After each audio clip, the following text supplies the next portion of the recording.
So I thought instead of jumping right into the presentation, I might start with a social experiment. So because this screen is a different color from this screen, if you cover one eye like this, it'll actually be in 3D for the entire presentation. So try that out. Let me know how it works afterwards. And that'll be a good social experiment for all of us. So what I thought I'd talk about today is what I think is a particularly interesting part of social media. And what I usually do is I don't come up here and talk about how many millions of blogs there are and how many bazillions of people there are on Twitter, because you can get all those statistics online at various places, and people tend to disagree with any of the statistics that are out there, or they agree with them, right? Everybody knows that 85% of all statistics are made up. But the main point of this is that today is different from what we used to do, in the past. And so the real question for any of us, whether we're on the advertising side or the PR side or the marketing side, is what do we need to do differently, and how do we need to think differently in order to keep up with this and in order to succeed in this new world? And that's what I want to talk about today. So can you guys hear me in the back? Is that okay? All right, I'm not getting, sorry, I'm getting kind of blocked off by some of you guys. I'll try and keep moving this way. I really like this visual of this unwitting baby that's getting fed this yellow food over here and sort of greenish food over here. And really what the interesting thing about this is that a lot of times we think about our marketing in terms of a very functional process, right? We've got our marketing, we've got a customer that has a need, right? In this case, the customer is the baby. The need is that the baby's hungry and they need food. And we've got the food and we're trying to feed the baby. And it's a messy prospect sometimes, right? We know that we miss sometimes the advertising or the marketing misses. But to some degree we're okay with that, because as long as the food gets in there and the baby gets fed, we're okay with missing. It's a little bit messy, and every once in a while all the food ends up back on us, right? That's bad. But we're okay with that because we know that that's sort of how things work. And today, what's starting to happen is that this power of word of mouth and this power of social media is changing the way that we need to do our marketing. So what's different, right? If I stood up here and I told you that people are recommending products and services, that's not news. You know that, right? They've always been doing that since whenever anybody can remember. People have always talked about the things that they've used, the products that they've used, and the services and marketing that they've used. What's different today? Well, the difference is that social media allows word of mouth to travel much further, much faster, and much more effectively than ever before. And the other thing that social media allows you to do is actually listen to that and be part of conversations that usually, as a marketer, you were never invited to. So the most powerful effectiveness is sort of the evolution of acronyms. Right? I'm a marketer, I love acronyms.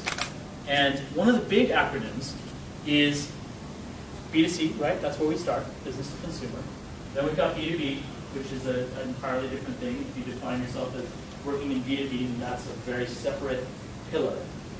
There's C2C, which is essentially word of mouth, consumers talking to consumers. And then there's this last category that I like to call E2C. And the E is two different things. The E is employees, and the E is evangelists. And employees are very simple. They're people who work for the brand, right? For your brand, for you, and yourselves to some degree. And evangelists can be positive or negative, but they're people who have a passion. They have a passionate love for your product or your service or your issue, or a passionate hate for your product or your service or your issue. And the question is, how do you start to deal with this last acronym that's all the way on this side? And that's where social media fits into a marketing strategy. So there's a couple of reasons why this matters, and that's where I wanted to start. And then I'll go into what the title slide promised, which was the 7 counterintuitive truths, which are new ways of thinking about marketing and social media. So the first reason why this is really important is because technology isn't a barrier anymore.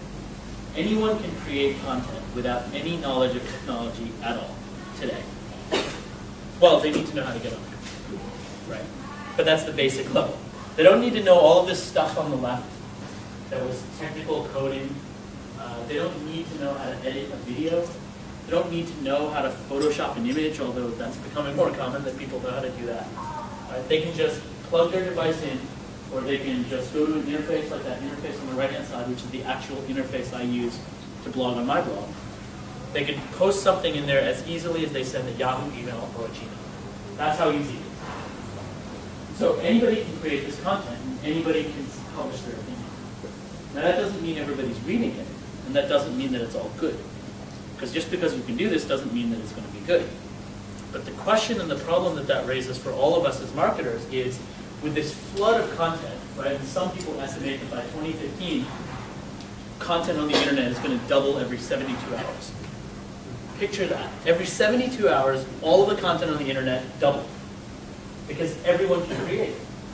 Now as a brand, if you're looking at being on the top 10 of Google and you type in anything into Google and you get 10 million results, how many are you going to get in 2015? We don't even want to think about it, right? I mean, if you think you're flooded with content today, wait until a couple of years from now. So the real challenge is, how do you stand out from any of that? That's one piece. The second piece is that social media is becoming more relevant because it's not just about frivolous things anymore. Right? It might have started as a community for people who are looking to get a date or go out and party or find people to hang out with. But today, social media is becoming very, very useful. And when something becomes useful, it becomes necessary. It becomes a necessity. And when something becomes a necessity, the importance in people's lives becomes that much greater. So whether it's something as simple as finding a restaurant to go out to, or a bar that has good ratings, or a physician trying to save a patient's life and going on a social network to collaborate with another physician to find a diagnosis,